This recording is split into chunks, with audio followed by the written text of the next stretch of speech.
étant moi-même un des fondateurs de ce grand mouvement de lutte émancipatrice qu'est le RDA, et assumant depuis plusieurs années des responsabilités à divers titres dans ce pays, j'ai été souvent sollicité pour livrer mon mémoire, égrener mon souvenir sur la marche difficile mais merveilleuse de notre mouvement.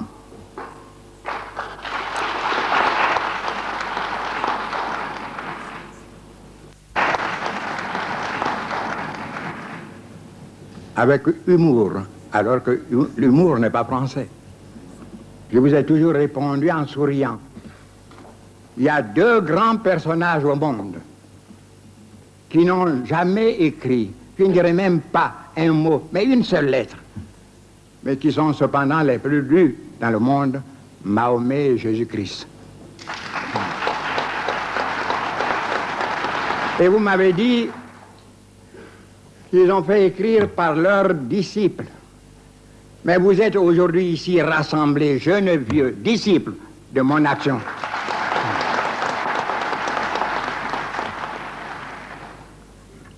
Je romps aujourd'hui avec le silence.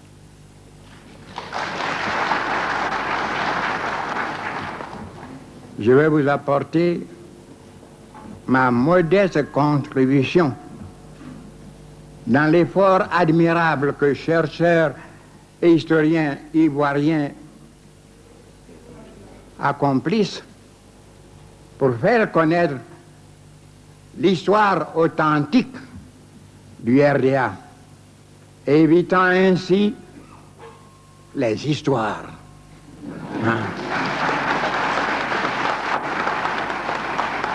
Que ceux qui ont brillé par leur absence, c'est le moins dire, veulent débiter pour masquer leur carence.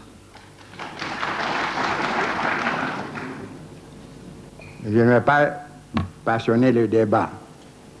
L'histoire est un témoignage, donc repose sur la vérité. Et la vérité, vous le savez, est très belle quand elle est nue, quand elle n'est pas affublée de ce vieux tissu déchiré qui masque sa divine beauté. Je vais vous livrer ce que j'ai vécu. Et je me propose ce matin, dans un premier temps, de vous faire un bref exposé sur les problèmes essentiels qui ont motivé la naissance et la vie de notre organisation. La naissance laborieuse du RDA, elle est peu connue. Je voudrais, avec un petit recul en arrière, pour faire comprendre pourquoi nous avons créé le RDA. En 1945, beaucoup de chercheurs n'étaient pas nés. En 1945, après la grande promesse qu'il avait faite à Brazzaville en 1944, j'ai nommé le général de Gaulle, ce grand homme qui a beaucoup fait pour notre pays et dont nous ne saluerons jamais assez la mémoire. Le général de Gaulle avait promis de conduire les peuples dont la France avait la charge jusqu'à la liberté de gérer démocratiquement leurs propres affaires. C'est la raison pour laquelle, pour la première fois dans l'histoire de la République française, nous, territoire, colonie en ce temps-là, colonie française de l'Afrique, avons été sollicités pour envoyer des représentants au Parlement français, alors que seul, avant 1947, était représenté le Sénégal. Je vous éviterai les détails. La lutte difficile que nous avons dû mener pour nous faire élire librement par nos chers compatriotes. Ce que vous deviez savoir, c'est que les candidats suscités par la colonisation, appuyés par la colonisation, ont tous été battus dans tous les territoires africains. On avait trié sur le volet la liste de ceux qui pouvaient voter. Les chefs de canton, les fonctionnaires, les quelques employés de commerce, les anciens combattants. On a cru qu'on pouvait influencer cela. Mais dans un sursaut de conscience, ils ont dit non. Et ils ont voté pour les véritables défenseurs de l'Afrique. Nous voici à Paris, sur les bords de la Seine. Une poignée de jeunes gens venant défendre les libertés confisquées par la colonisation, notre dignité, il ne faut jamais oublier cela, piétinée par eux. Mais nous étions dans une assemblée de plus de 627 membres, une infime minorité. Force nous est de rechercher des alliances. Or, en 1945, et De Gaulle était encore au pouvoir, il y avait 3 formations politiques qui se répartissaient, qui se partageaient les responsabilités du pouvoir, à savoir le Parti socialiste, le MRP et le Parti communiste. Notre doyen d'âge, notre cher doyen, Lamine Gueye, l'élu du Sénégal, nous avait proposé de nous apparenter tous à son parti, la SFIO dont il était depuis longtemps membre, la section française de l'Internationale ouvrière, devenue aujourd'hui le Parti socialiste. C'est moi le plus jeune, représentant la Benjamine des colonies françaises de l'Est à Ouest, qui avait demandé à Lamine de ne pas insister. Nous avons besoin des voix concertées et massives de ces 3 formations au pouvoir. J'ai demandé à ce que nous nous répartissions entre ces 3 formations pour que chaque fois que nous aurions à défendre les justes aspirations de nos peuples, ces voix nous apportent leur concours massif.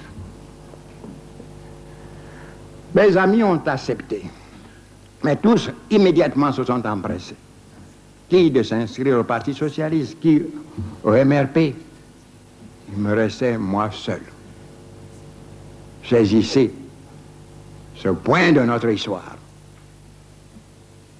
C'est moi qui ai demandé à ce que nous nous inscrivions, nous nous associons aux 3 formations politiques. Et j'étais seul. Que faire? Il n'y avait pas un seul inscrit au Parti communiste. Philippe Dabo Sissoko, paix à son âme, m'a dit, nous sommes tous les 2 représentants de la bourgeoisie africaine. On n'a pas recruté les émules compagnons de Lénine dans la famille des Tsars. Il s'agit pour nous ici d'une alliance temporelle, non pas permanente. Pendant la dernière guerre, les Européens et les Américains libéraux se sont joints aux communistes russes pour combattre ensemble l'illutérisme. Après la guerre, ils se sont séparés. Les Russes ont conservé leur régime. Les Américains et les Européens les leurs. Nous allons contracter une alliance tactique. Nous ne serons pas membres du Parti communiste. J'ai des amis d'Astier, de la Vigérie, de Chambrin, Pierre Cotte, membre du MUR devenu aujourd'hui le Parti progressiste français. apparentés au groupe parlementaire communiste, au groupe parlementaire et non pas au parti communiste. Je vais leur demander de nous accepter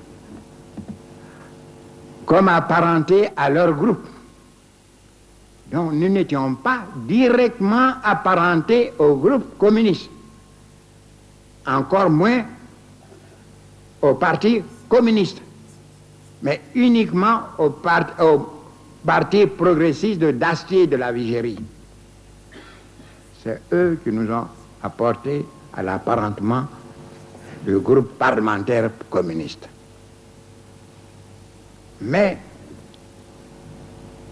de 1945 à l'avant-veille du congrès historique de Bamako en octobre 1946, nous avons travaillé dans une union totale, l'union dans la diversité. Tous les élus, comme un seul homme, soutenaient les causes que les uns et les autres présentaient au nom de l'Afrique.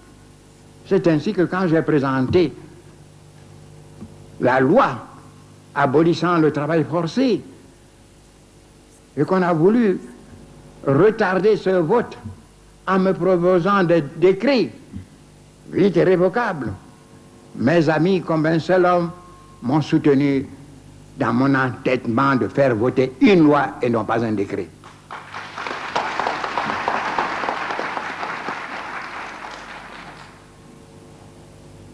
Mais nous avons travaillé la main dans la main, confiants les uns dans les autres. Et nous avons obtenu dans la première constituante des résultats inespérés. Le président Guy Mollet, qui devrait m'appeler à son gouvernement en 1956, m'avait dit ceci. Quand De Gaulle nous a demandé de laisser siéger avec nous des élus des territoires d'outre-mer, nous avons eu peur. Nous avons craint que vous ne veniez siéger à la droite avec les élus que nous combattons ici. Ah, si nous savions que vous alliez tous siéger à gauche, bien nous aurions accepté non pas une représentation symbolique, mais une représentation vraiment proportionnelle au chiffre de vos populations. Mais nous avons travaillé si bien qu'à la première constituante, au titre 8, nous avons obtenu l'augmentation de la représentation des territoires d'outre-mer. Malheureusement, cette constituante a été rejetée sur la demande du général de Gaulle, non pas contre nous, mais contre la partie concernant la République française. Les colons se sont ressaisis. Ils ont été surpris par ce sursaut de conscience qui nous a fait déjouer tous leurs plans. Ils se sont réunis en états généraux de la colonisation à Douala, avec à leur tête Jean Rose, le plus raciste des Français de Côte d'Ivoire.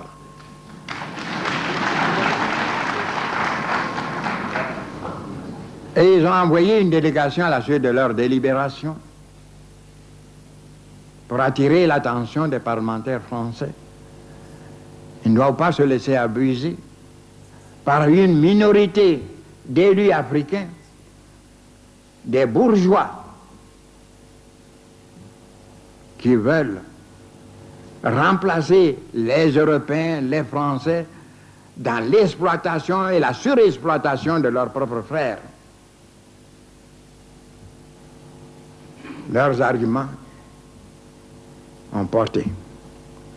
Et nous avons vu avec beaucoup de tristesse Herriot descendre de son siège présidentiel pour prendre la parole et demander le rejet du titre 8 qui nous avait donné tant d'espoir.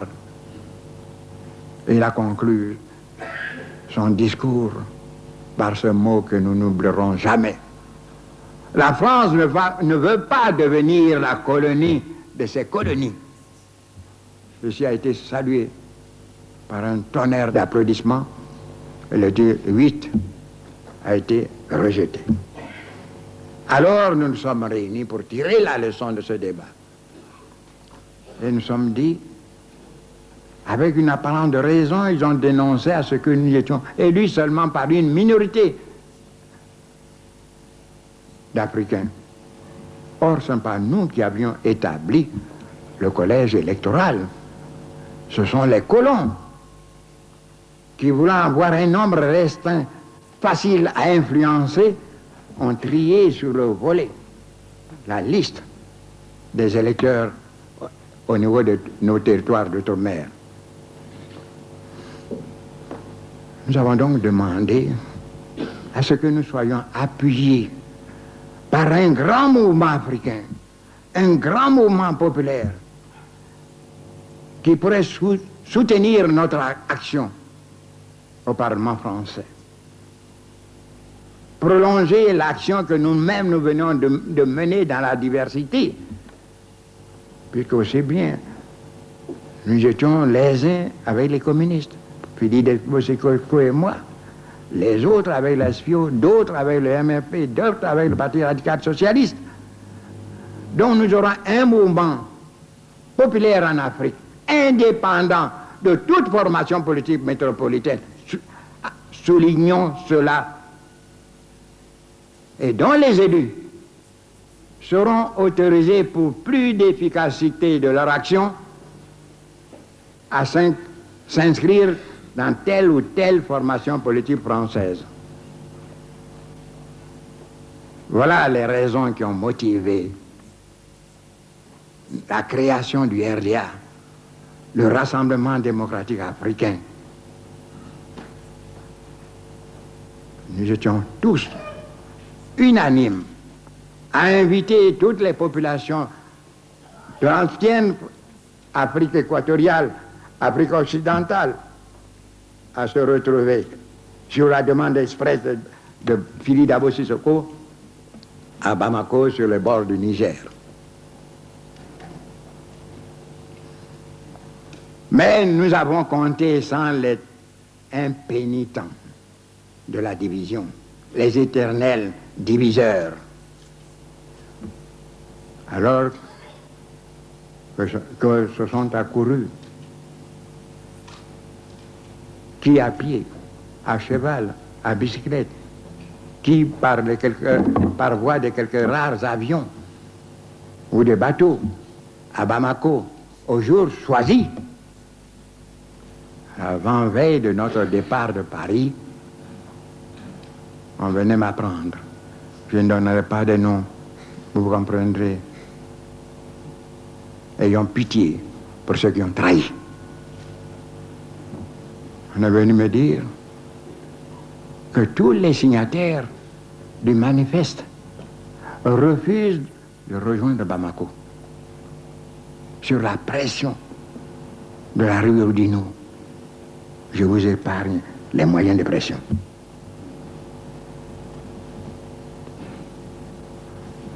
Et me voici tout seul.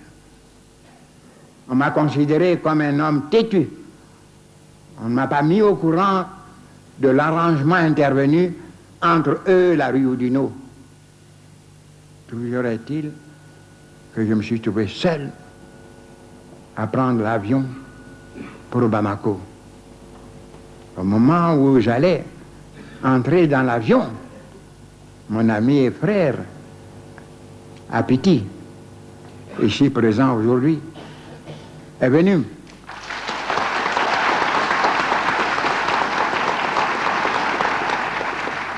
Est venu me dire fraternellement, tu as toujours douté de moi.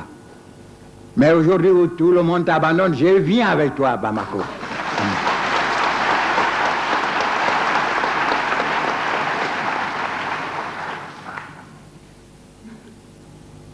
C'était les premières difficultés rencontrées au niveau de Paris. D'autres nous attendaient dans la capitale de l'ex-Soudan français, aujourd'hui Mali.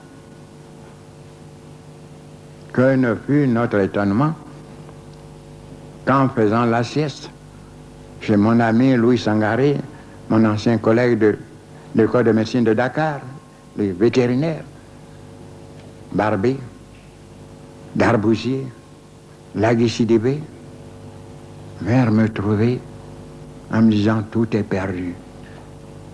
Puis les Dabo Sissoko haranguent la foule sur la place du marché, demandant à ce que non seulement le Soudan français ne s'associe pas au Congrès, n'assiste pas au Congrès, mais demande au peuple soudanais, au peuple de Bamako, de nous chasser de la capitale. Alors on me conseillait de rejoindre Abidjan. Je ne sais pourquoi. J'ai refusé de rejoindre Abidjan, tête baissée. J'ai demandé à aller sur la place du marché. Vous avez vu le camion dans le couloir, le camion dans lequel Pili Dabo Sissoko avait installé le micro. Et à 100 mètres du marché, j'entendais distinctement sa voix.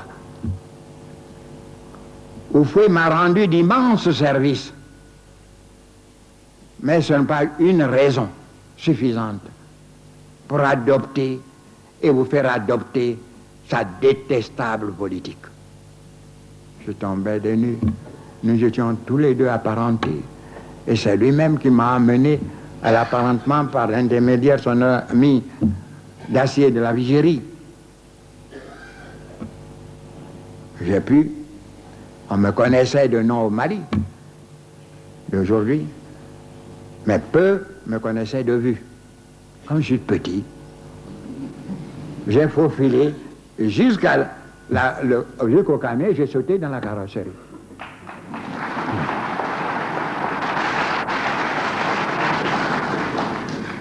Quand il eut terminé sa diatribe, j'ai demandé s'il pouvait me permettre de m'adresser à son peuple. Avec beaucoup de suffisance, il dit oui, parce qu'il a cru que la cause était déjà entendue. Nous n'admirons jamais le courage, le nationalisme éclairé de nos frères du Mali.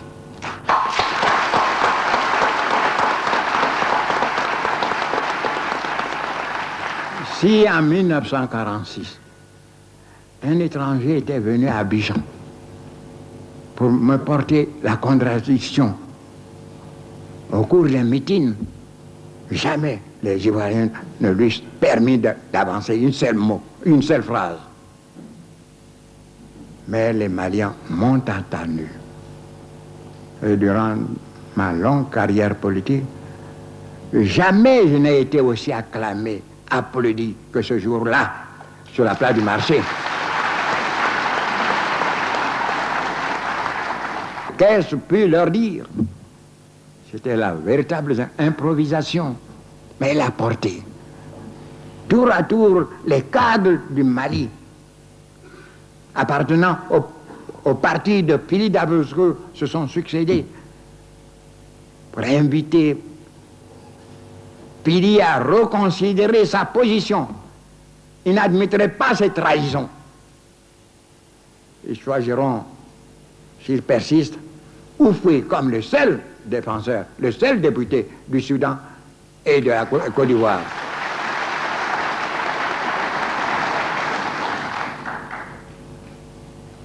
Pili Dabo a subi.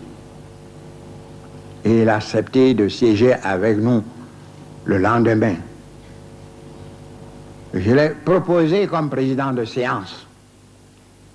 Et je me souviens encore, quand il s'était levé pour dire sa première phrase, « Votre congrès », la salle debout, unanime, dit « Dites notre congrès ».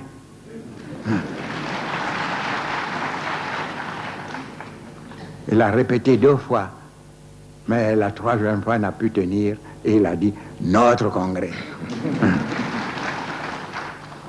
Ainsi, nous avons pu, puisque m'avait cédé aussitôt la parole, nous avons pu délibérer librement avec l'accord de nos frères et le soutien populaire de nos frères du Mali. Il y a eu un débat qui est déformé par certains d'entre les témoins. Il y avait 2 thèmes, pas un troisième, 2. Nous avons été obligés de leur dire comment les autres partis politiques français ont obligé nos frères à se renier, à trahir l'Afrique.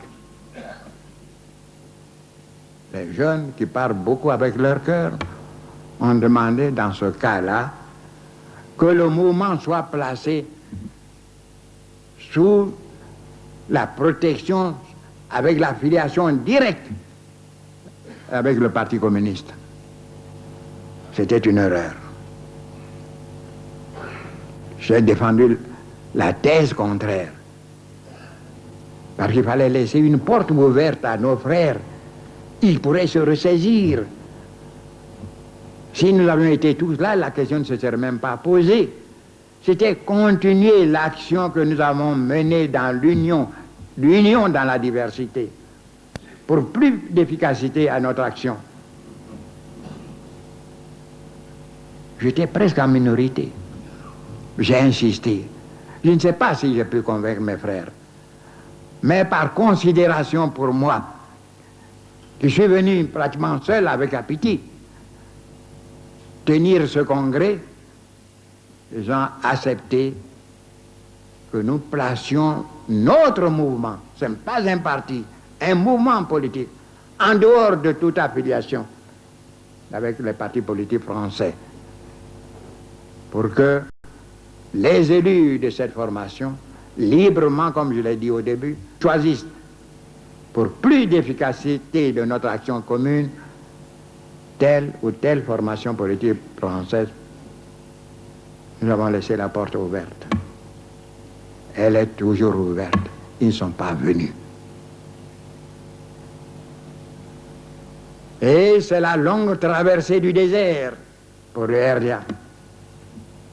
Une marche douloureuse de 46 à 56, date à laquelle, pour la première fois, un ministre français, Feu Guy Mollet, appelait le RDA à collaborer avec le gouvernement français. Alors que nous avions été considérés, même malgré le désapparentement, comme l'avant-garde avancée du communisme, et comme tel, nous avons été combattus. Nous ne sommes pas venus pour faire de procès. Nous sommes venus pour écrire l'histoire authentique du RDA. Mais de 46 à 56, seuls les militants du RDA ont été combattus. Ils ont subi la répression la plus sauvage, parfois même sanguinaire. Où étaient les autres? Il y a beaucoup qui veulent parler de la lutte anticolonialiste. Pendant ce temps-là, de 46 à 56, ils étaient avec les formations qui réprimaient. Nous avons connu nos...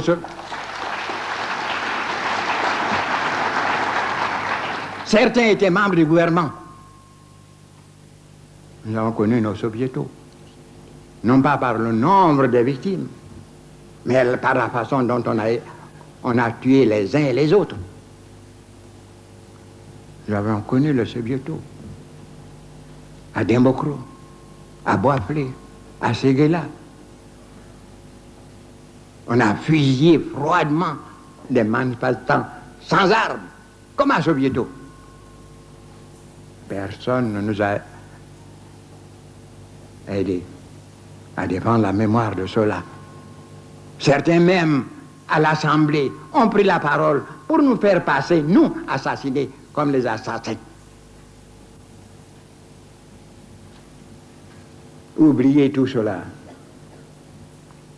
Je vous ai dit à maintes reprises, chez nous, que c'est un homme qui tue l'éléphant, Mais c'est plusieurs qui en mangent.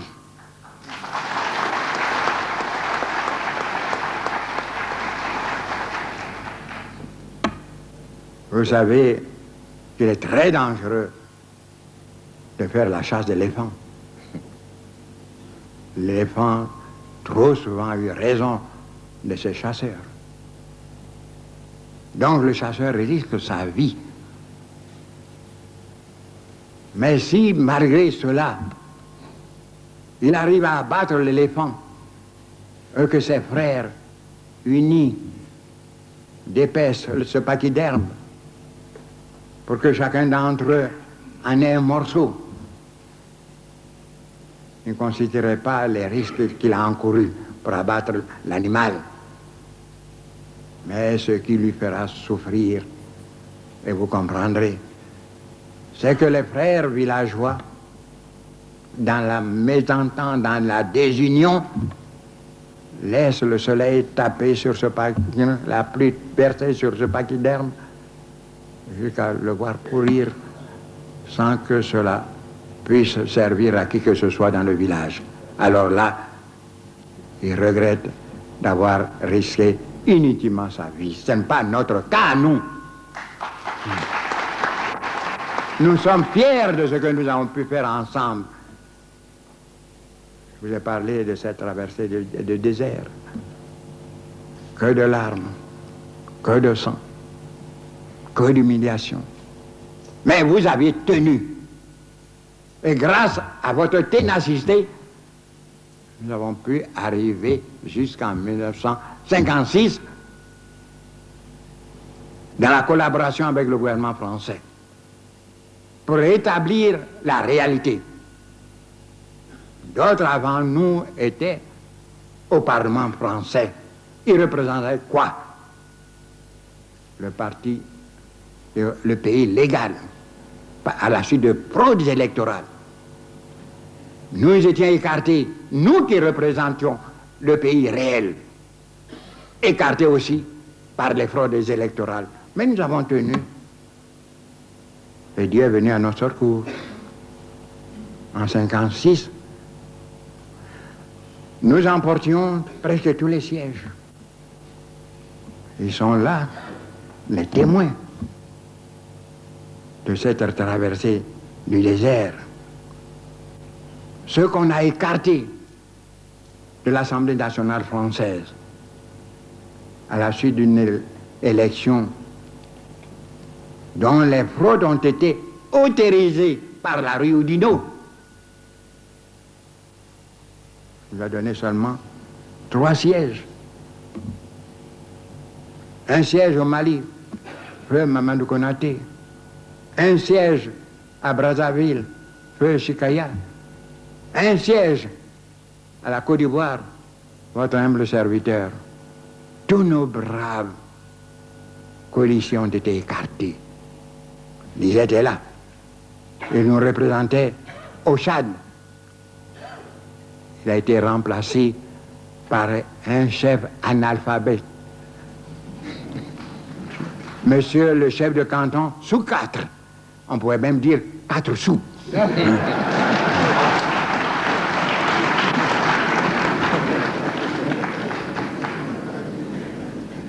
Nous sommes restés 3 à mener la lutte à la fois à l'intérieur, en France, et à l'extérieur. Des lettres nous parvenaient de tous les côtés, déchirantes les unes que les autres. Mais nous avons tenu. Et nous sommes arrivés à la loi cadre. Je vous ai dit que je ne ferais que survoler quelques éléments de cette lutte. On a déformé la loi cadre, comme on a déformé la communauté franco-africaine, comme on a parlé des indépendances. Je me dois de rétablir la vérité. Et personne ne pourra m'apporter le plus petit démenti.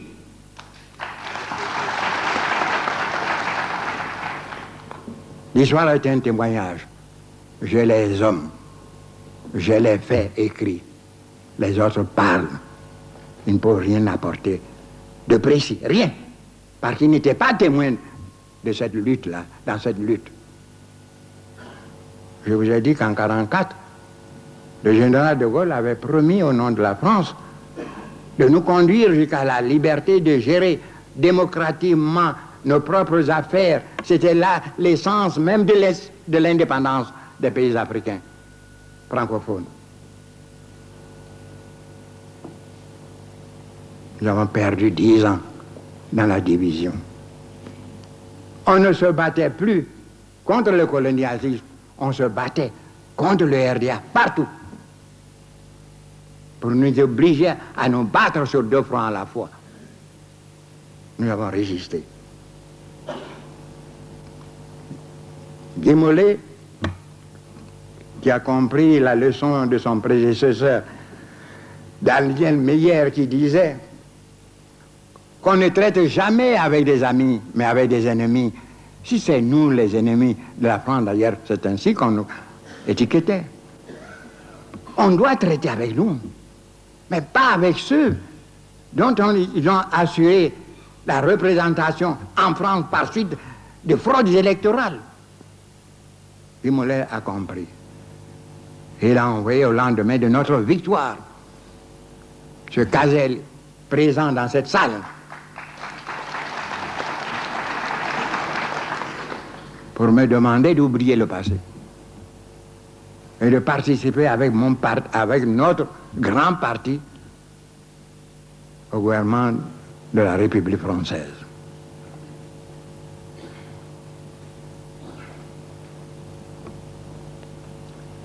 Defer était à l'outre-mer.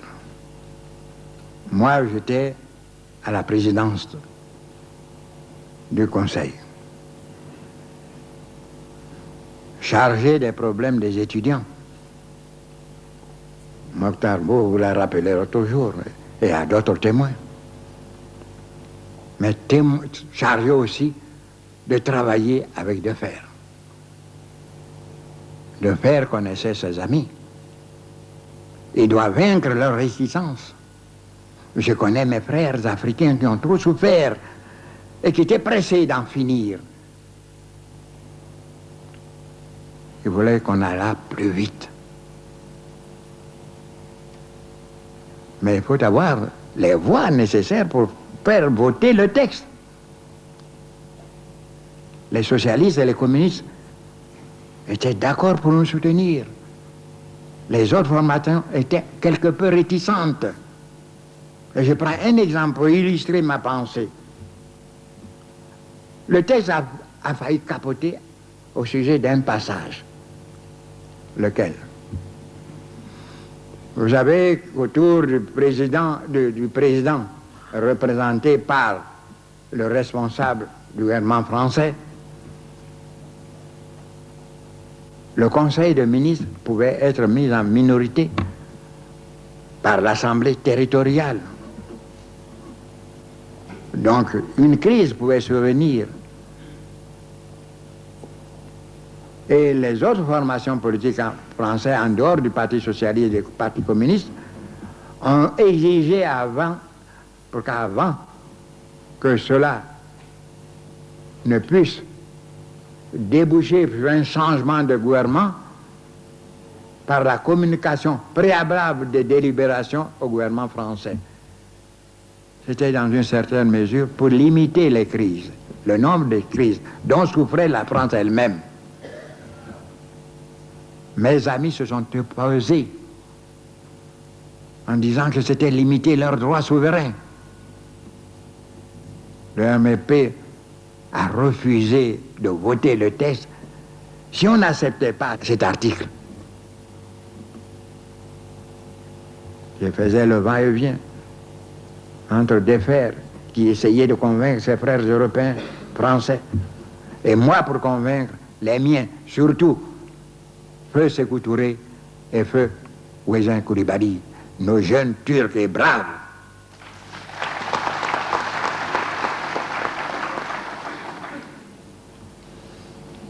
Finalement, ils ont accepté. C'était à 3 heures du matin que, avec leur accord, donc l'accord du RDA, le texte a pu être voté. Si je le rappelle, c'est que quelque temps après, notre frère Ouezin Coulibaly, vice-président du conseil de Haute-Volta, aujourd'hui Burkina Faso,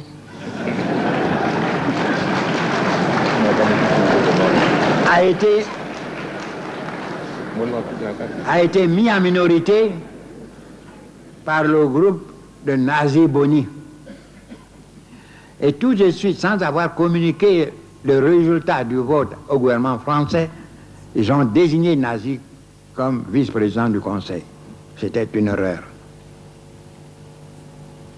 Bausman est là. Il était membre de ce gouvernement. Ouezin l'a envoyé auprès de moi à Paris. Je me reposais à la campagne de faire, entre-temps, acquitter, parce que moi, j'étais le ministre permanent. C'était son collègue Jacquet, et qui a accepté parce qu'il ne connaissait pas le texte. Et j'ai protesté, et Chaman Dalmas, au téléphone, a dit, demandons l'avis du président Houphouët. J'étais à la campagne, on m'a saisi. J'ai dit, c'est illégal. La désignation de Nazi Boni est illégale. Et j'ai demandé à Ouezin de m'envoyer certains de ses collaborateurs, conduits par Bausman qui est là, ici dans cette salle.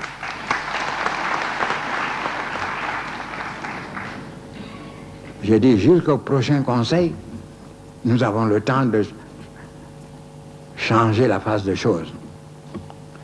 Maurice Yameogo, avec 3 de ses collègues de Koulougou, n'avaient pas été élus sur la liste des RDA de par la faute de Konombo ici présent.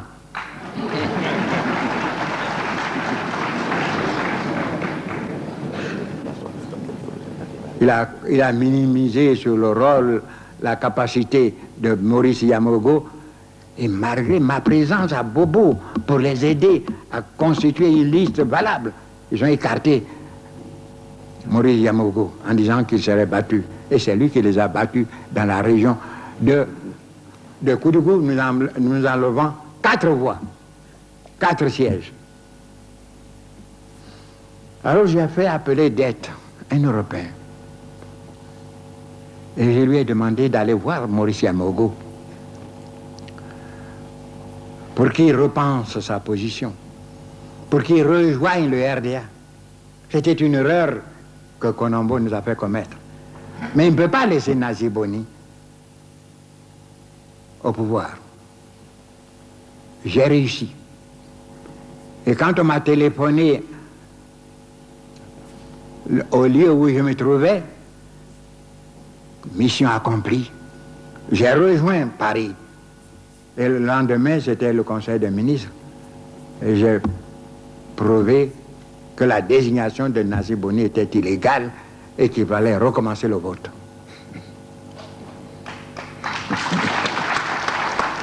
Ce qui a été fait avec les 4 voix de Maurice Yameogo, nous avons renversé la situation et Ouezin fut maintenu au pouvoir. Jusqu'à cette journée tragique où nous l'avons perdu à Paris. Et quand je lui ai demandé, sachant que le mal qui le rongeait allait l'emporter, l'homme courageux qu'il était, c'est lui qui nous consolait, alors que nous savions qu'il était perdu. Et je lui ai demandé, mon cher frère, la convalescence sera longue, mais pendant ton absence, qui devrons-nous appuyer dans la direction des affaires de la Haute-Volta? Et c'est Ouezin qui a désigné sur son lit de mort Maurice Yameogo. C'est pour cela que nous l'avons appuyé et qu'il a conduit le pays à l'indépendance avec nous. Voilà, nous avons terminé avec la loi cadre. Ce n'était pas l'indépendance, c'était l'autonomie, mais pas suffisante, puisque le représentant de la France était le président du Conseil de gouvernement. De Gaulle arrive, revient au pouvoir, qu'il avait quitté en janvier 1946. Il me fait appeler à ses côtés. Il me demande de participer au comité chargé de la rédaction de la nouvelle Constitution. Nous étions 4 ministres d'État. Guy Mollet, Flimelin, Jacquinot et moi. Pompidou, qui devait devenir Premier ministre, était directeur de cabinet. Et c'est Debré qui était le rapporteur de la commission. Il y avait 2 commissions. Une constitutionnelle qui siégeait sous la présidence du général de Gaulle à Matignon. Et une comité consultatif qui comprenait tous les élus d'outre-mer et sous la présidence de Paul Reynaud. Jean de Gaulle avait beaucoup d'égards pour cet homme. Vous savez, c'est lui qui l'a appelé pour la première fois à ses côtés dans un gouvernement. Malheureusement, c'était la débâcle. Le général s'est souvenu de cette attention particulière de Paul Reynaud. Donc j'étais seul Africain, membre du comité constitutionnel. Et tous les autres élus étaient membres du comité consultatif. De Gaulle nous a demandé, et je veux que vous reteniez cela pour qu'on ne vous parle plus des histoires. Les faits sont là, les acteurs sont présents. Ils ont perdu 2, les autres, Dieu merci, sont encore en vie. De Gaulle m'avait demandé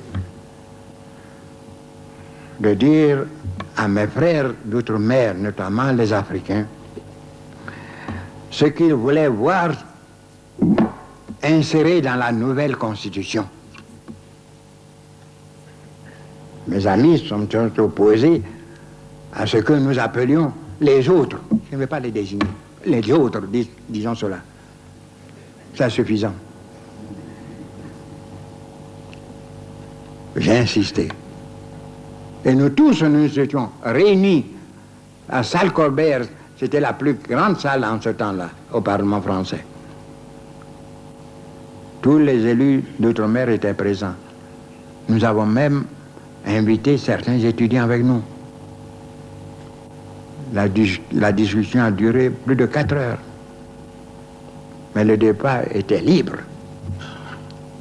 Et nous avons su ce que voulaient nos frères. L'élargissement de la loi cadre. Qu'est-ce à dire? Au lieu d'un vice-président du Conseil, on aura un président du Conseil dans une autonomie plus large. Au lieu de plusieurs affaires communes, on l'a ramené à 3. La monnaie, la défense, les affaires étrangères.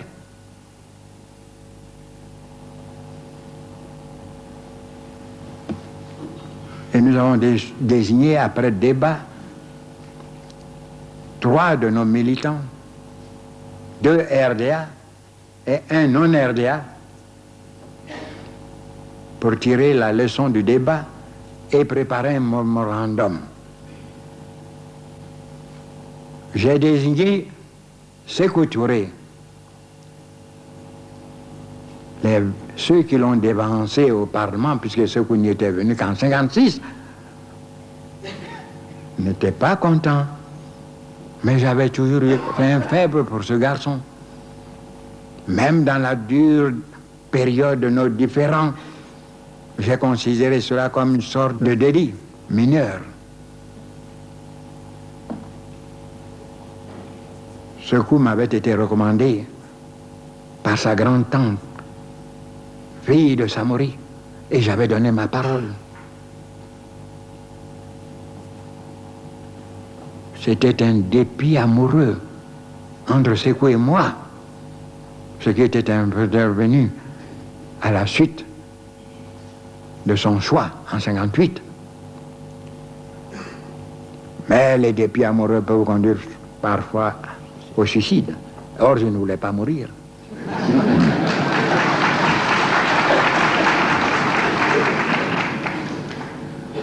Donc, voici le texte du mémorandum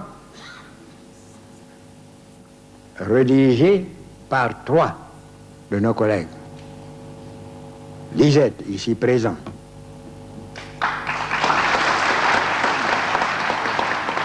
Sékou Touré, aujourd'hui disparu. Et au nom des indépendants d'outre-mer, Léopold Sédar Senghor. Le texte élaboré par les 3 m'a été communiqué par nos 2 représentants, Sékou Touré et Lisette. Et avec mon accord, le texte a été rendu définitif. Si je rappelle cela, c'est parce que vous avez posé des questions ici. Qui a écrit le manifeste? Le problème n'est pas là. On était d'accord pour écrire le manifeste. La main qui l'a écrit, c'est pas ça qui importe. C'est l'idée que nous avons mis dans le manifeste.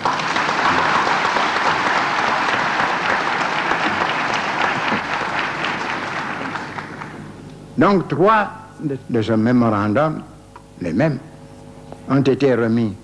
L'un par Sékou Touré au général de Gaulle. Le second à Debré, rapporteur de notre commission, par Léopold Sédar Senghor. Le 3e par Lisette, à moi, chargé de défendre au sein de la commission le mémorandum.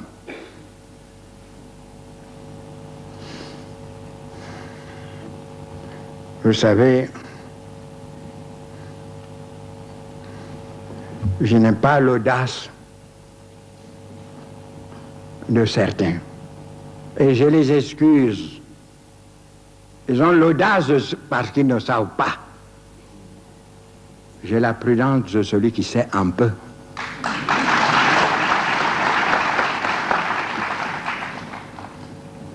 Et c'est une règle. Quand on a été au secret d'État avec des hommes, on ne peut écrire son mémoire. Si vous voulez faire appel à certains de vos collègues, vous devez recevoir préalablement leur accord. Cazer est ici. Le président Guy Mollet devait écrire son mémoire et voulait me soumettre un passage pour recueillir mon avis. C'est de règle. Malheureusement, 3 semaines avant son arrivée à Abidjan, il a été terrassé par la mort. Donc, il y a des choses que je ne peux pas publier sans l'accord de ceux qui ont coopéré avec moi. Néanmoins, je peux vous livrer ceci. Ce n'a pas été facile de faire accepter le mémorandum que nous avons présenté au comité constitutionnel.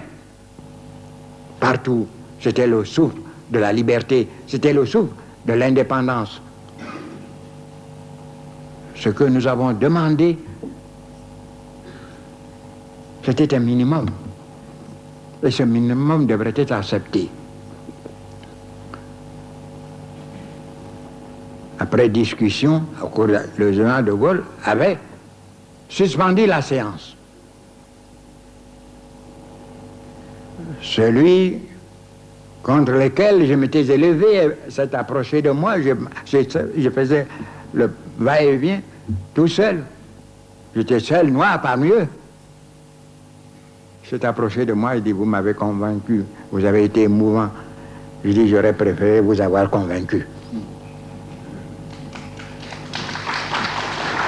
À la reprise, et je l'ai trouvé ce jour-là beaucoup plus grand encore, le général de Gaulle. Il a dit: nous prenons comme base de discussion le mémorandum des Africains défendu par le président Houphouët. Et grâce à lui, nous avons eu satisfaction de A à Z. Je me suis empressé de communiquer la nouvelle à mes amis. Et Sékou s'est empressé lui aussi de rejoindre Conakry. Lui qui avait été longtemps écarté du Parlement français, se voyait du jour au lendemain président du Conseil, maire de Conakry. Or, nous avons envoyé le texte au comité consultatif pour avis. Retenez cela, les chercheurs et les historiens, que personne ne vient vous parler des indépendances.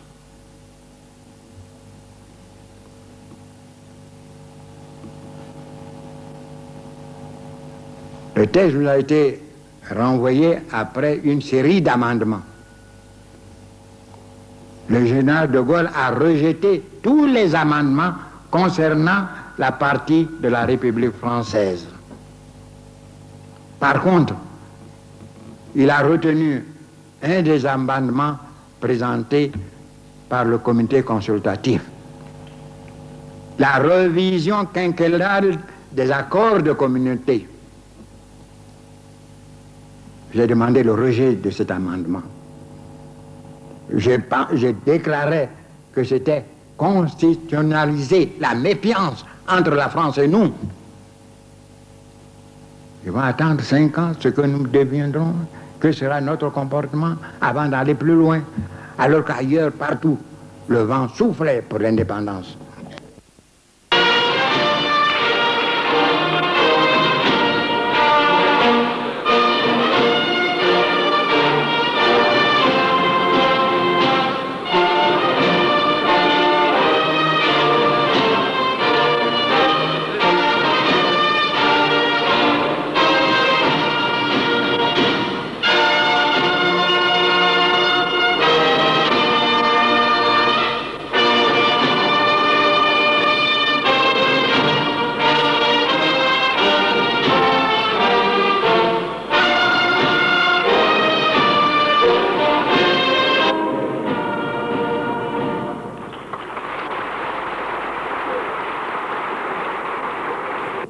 Vive le PDCI RDA.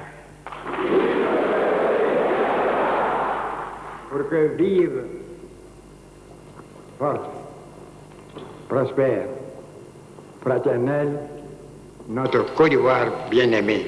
Je vous remercie.